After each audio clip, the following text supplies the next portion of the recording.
పేదవాళ్ళ జీవితాలతో ఆడుకుంటున్నారు వీళ్ళు. ఎంతో మంది అమాయకుల్ని దానికి వ్యసనానికి చేశారు. తాలిబొట్లు తెచ్చుతున్నారు, అక్రమ కేసులు పెడుతున్నారు.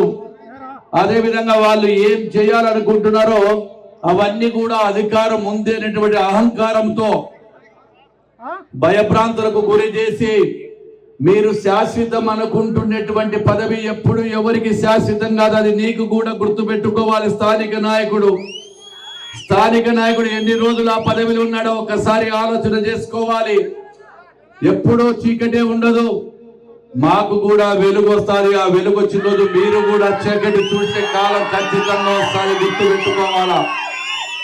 రేపు మే 13వ తారీఖు జరుగుతున్నటువంటి ఎన్నికలలో భాగంగా నొస్సం గ్రామానికి వచ్చినప్పుడు స్వాగతం పలికినటువంటి తెలుగుదేశం పార్టీ కార్యకర్తలకు, పవర్ స్టార్ పవన్ కళ్యాణ్ అభిమానులకు, జూనియర్ ఎన్టీఆర్ అభిమానులకు, బాలకృష్ణ అభిమానులకు, అదేవిధంగా బీజేపీ కార్యకర్తలకు, ఎంఆర్పిఎస్ నాయకులకు ప్రతి ఒక్కరికి కూడా నా హృదయపూర్వక నమస్కారాలు తెలియజేసుకుంటా ఉన్నాను. ఈ ఊరికి ఒక ఘన చరిత్ర ఉంది. ఏంటో చెప్తారా? అందరు బహార్ ఏ తిన్మార్లో గోలిదాలో బిజినెస్, ఇంకా మట్కా గుట్కా మొత్తం బార్డరే. 2 జిల్లాలు, ఇటు కర్నూలు జిల్లా అటు కడప జిల్లా, మంగపల్త. వారే వా, ఏం నాయకుడిని పెట్టుకున్నారా ఊళ్ళో? ఏం నాయకుడు రానా? ఇట్లా నాయకుడు ఊరికిలా దొరుకుతాడా? అది ఘన చరిత్ర. ఎవరైనా పూర్వం ఎప్పుడైనా చూస్తే ఇట్లా బుద్ధులను చూసుకొని ఊరు గురించి గొప్పలు చెప్తా ఉంటుంది. రాబోయే కాలం నొస్సం ఏమిటికి ఫేమస్ అంటే ఏమిటికి, ఏదానికి ఫేమస్ చెప్పు? ఏదానికి ఫేమస్? గౌడౌన్లలో పట్ట. శభాష్. వాళ్ళు కూడా మాట్లాడతారు, నాయకులందరూ కూడా. ఇప్పుడు ఒక్కొక్కరి గురించి. పేదవాళ్ళ జీవితాలతో ఆడుకుంటున్నారు వీళ్ళు.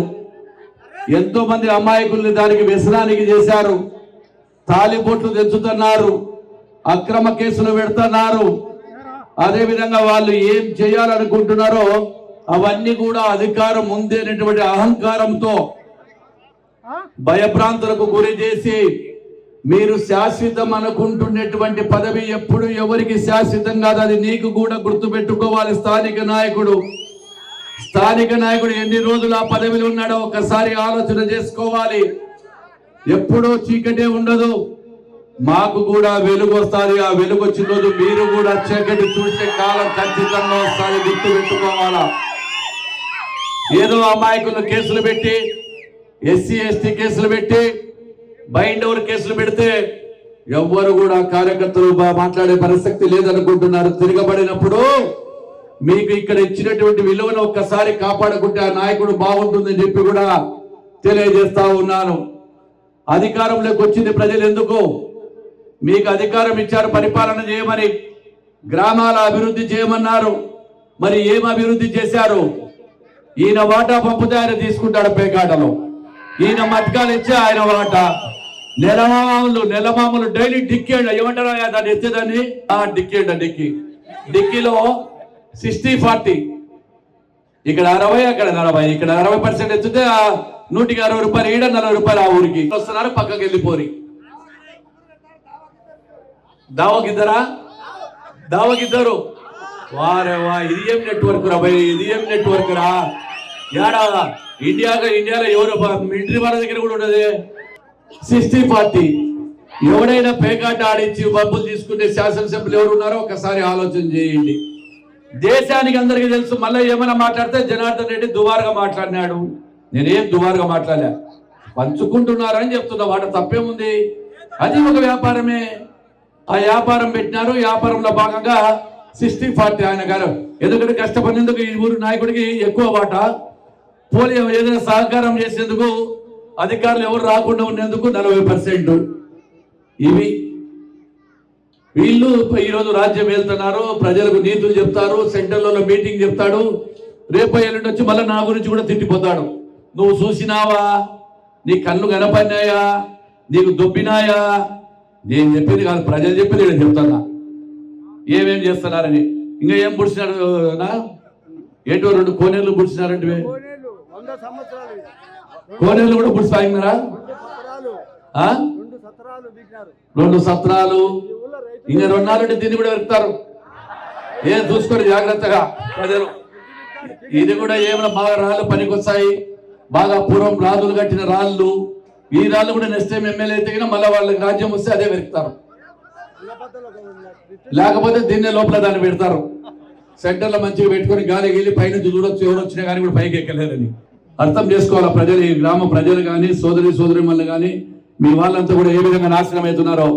పరిపాలన ఇచ్చి అభివృద్ధి చేయమంటే కేవలం ఇంత పెద్ద పదవి ఇచ్చి ఆయనకు ఇంతకుముందు ఇంత మెజార్టీ, ఇంతవరకు మండలంలోనే అత్యధిక మెజార్టీ 586 ఓట్లు వైఎస్ఆర్ పార్టీకి వేస్తే ఈ కార్యక్రమాలు చేపియమని 586 ఓట్లు వేసింది ఏంటికి? ఇప్పుడు నేను చెప్పిన కార్యక్రమాలన్నీ చెప్పి ప్రజలు చెప్పినారంట ఆయనకు. మరి చెప్పినారు ప్రజలు కూడా, వాళ్ళకు కూడా అర్థమయ్యాలి ఇప్పుడు. మళ్ళా అవి చేయమంటే సీసీ రోడ్లు కాలువల్లా కేవలం 40 లక్షల రూపాయలు వేసి గొప్పలుగా చెప్తా ఉన్నారు వాళ్ళు. ఇదే మైనర్ ఇరిగేషన్ ద్వారా మనం 1,12 లక్షల రూపాయలు ఇక్కడ పని చేసినాం.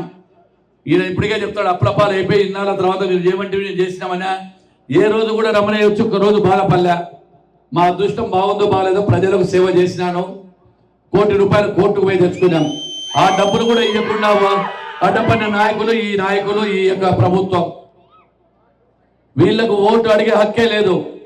ఇన్ని అరాచకాలు అవమానాలు జరిగినోనికి ఖచ్చితంగా రేపు ప్రభుత్వం వచ్చిన తర్వాత ఏ తప్పుడు పనులు చేసినారో వాటి అన్నిటికీ కార్యకర్తల మీద అక్రమ కేసులు పెట్టారో వారికి బదులు డబ్బులు ఖచ్చితంగా చేస్తాము, చేసి పెడతాము. వదిలిపెట్టే ప్రసక్తే లేదు.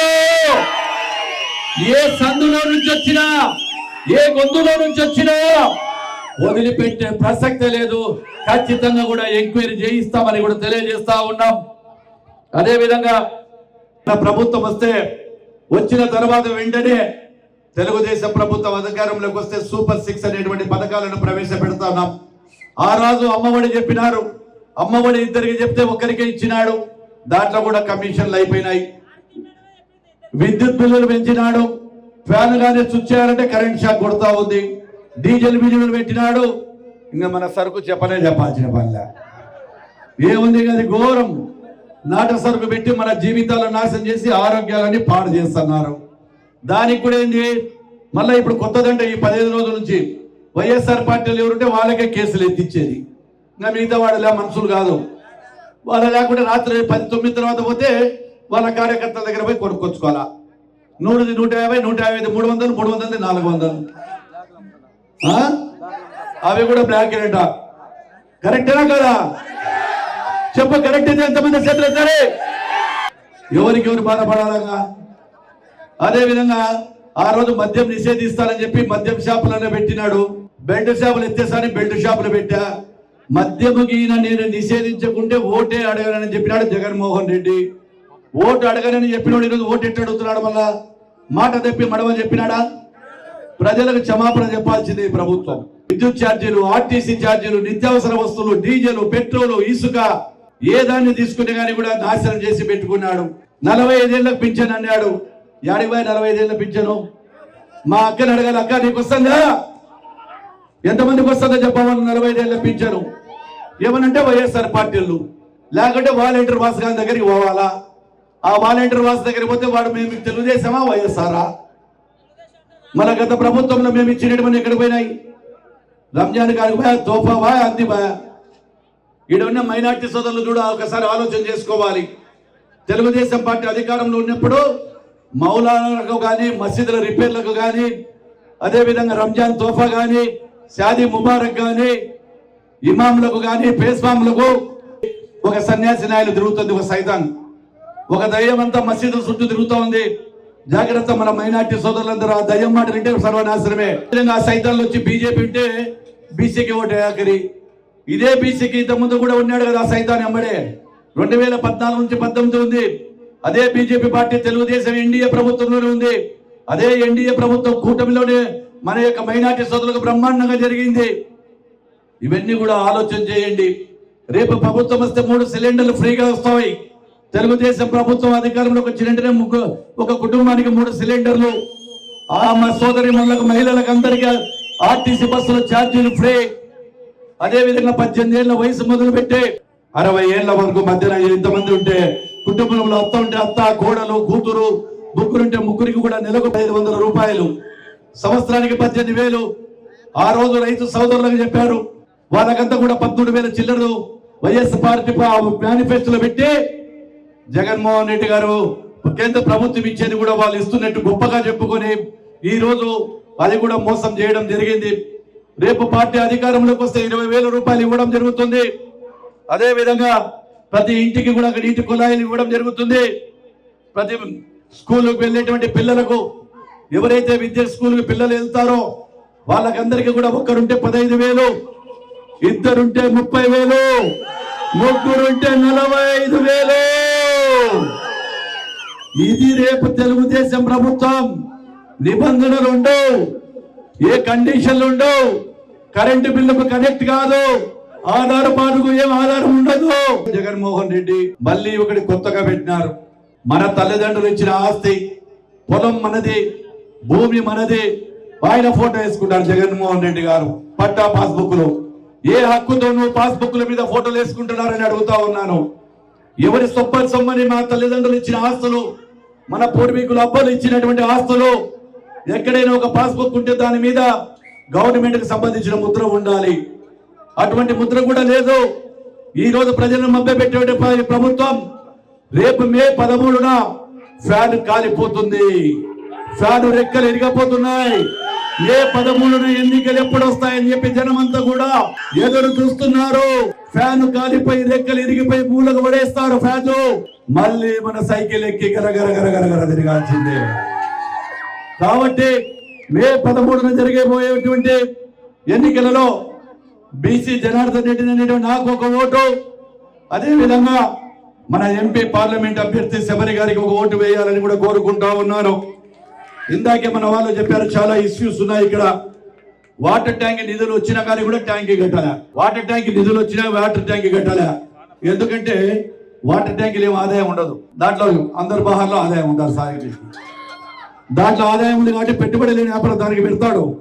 దీనికి పెట్టుబడి పెట్టాలంటే లెక్కలే. వాటర్ ట్యాంక్కి నొస్సం చెరువుకు అప్పుడు మేము తీసుకొచ్చి పైప్ లైన్ వేసి నింపితే అది కూడా నింపుతామని చెప్పి మాట ఇచ్చేది మాట తప్పాడు. నీటి సమస్య ఉంది, నీటి పైపులు శిథిలావస్థలో ఉన్నాయి. అదేవిధంగా ఎస్సీ కాలనీలో పెండింగ్ ఉన్న కరెంటు పోల్స్, బిల్డింగ్స్, పెండింగ్ లో ఉన్న సీసీ రోడ్డులు, ఎస్ఆర్బీసీ నుంచి నొస్సం చెరువుకు పెండింగ్ లో ఉన్నటువంటి కాలువలు, ముస్లింలకు శ్మశాన వాటిక, పహారీ గూడలన్నీ కూడా అడిగారు. ఖచ్చితంగా వీటన్నిటినీ, అదేవిధంగా ఎవరికైతే పేదవాళ్ళకి ఇల్లులు లేవో, స్థలాలు లేవో, ప్రతి ఒక్కరికి కూడా పేదవాళ్ళు ఎవరికైతే లేవో ఇళ్ల స్థలాలు నొస్సంలో ప్రతి ఒక్కరికి ఇళ్ల స్థలాలు ఇప్పించే బాధ్యత తెలుగుదేశం పార్టీ తీసుకుంటుంది. అర్హులైనటువంటి కూడా ఈ యొక్క ఇళ్ల స్థలాలు ఇస్తామని చెప్పి తెలియజేస్తూ, ఇప్పటికే చాలా ఆలస్యమైంది, ట్రాఫిక్ కూడా జామ్ అయిపోయింది. ప్రజలకు వాళ్ళకందరికీ అసౌకర్యం కలిగించినటువంటి వాళ్లకు ఖచ్చితంగా కూడా తొందరలోనే తెలుగుదేశం ప్రభుత్వం అధికారంలోకి వచ్చిన తర్వాత బైపాస్ రోడ్డు ఖచ్చితంగా నిర్మించి తీరుతాం. బైపాస్ రోడ్ 5 సంవత్సరాల కిందట 3 ఏళ్ల కిందట చెప్పినటువంటి ఈ యొక్క శాసనసభ్యుడు ఎక్కడున్నాడో ఆ సమర్థ శాసనసభ్యుడు ఒక్కసారి చెప్పాలి. 5 సంవత్సరాల కింద చెప్పిపోయాడు. బైపాస్ రోడ్ అన్నాడు, ఇంకొక రోడ్ అన్నాడు, హైవే అన్నాడు. ఎక్కడికి పోయినా హైవేలన్నీ కూడా ఒక్కసారి తెలియజేయాలని చెప్పి తెలియజేస్తూ, స్వాగతం పలికిన ప్రతి ఒక్కరికి కూడా మరొక్కసారి మీకు ధన్యవాదాలు తెలియజేస్తూ, ప్రయాణికులకు అసౌకర్యం కల్పించి క్షమించాలని చెప్పి కోరుతూ మీ దగ్గర సెలవు తీసుకుంటున్నాను. జై హింద్, జై తెలుగుదేశం, జై చంద్రబాబు నాయుడు.